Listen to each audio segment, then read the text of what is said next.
are the cameras in the Oval Office always play in Starmer's favor, like at last June's G7 summit in Canada. Thank you very much.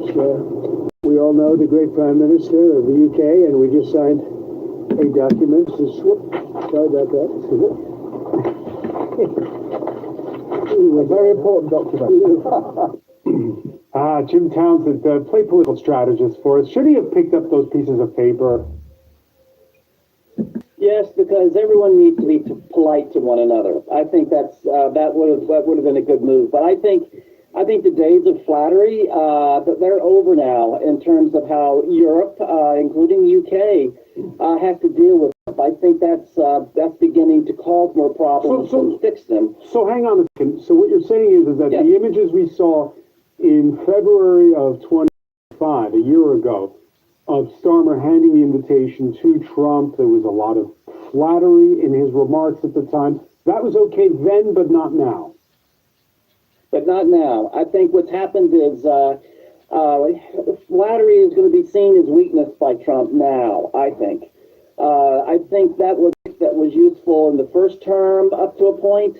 I think it's been useful maybe over the first couple of months of this second term. I think with Mark Rutte, he might have taken it a bit far in terms of working Trump. I think now the way Stubb from Finland, President Stubb handles Trump, businesslike, matter of fact, getting along just on a business basis. I think that's really the approach now that works the best. I think the Finns are leading the charge in terms of being a real Trump whisperer. And they're on the front line, of course, sharing that border with Russia. Jim Townsend, again, what do you put in the King's speech that will get through to Donald Trump on when it comes to Ukraine and Russia?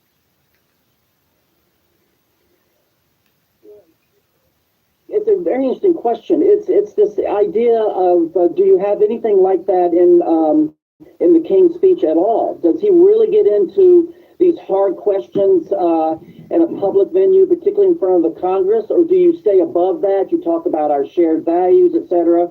And I think you do, if you want to have him talk about Russia and Ukraine, I think he should probably use a light touch, but just make sure he makes the point that the Russia we're dealing with right now is a one that we have got to be very careful with, concerned about, and that we've got to particularly give strong support to Ukraine.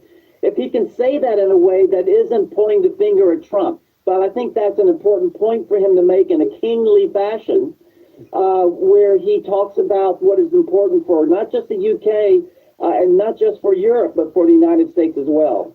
Yeah, it's a bit of arbitration.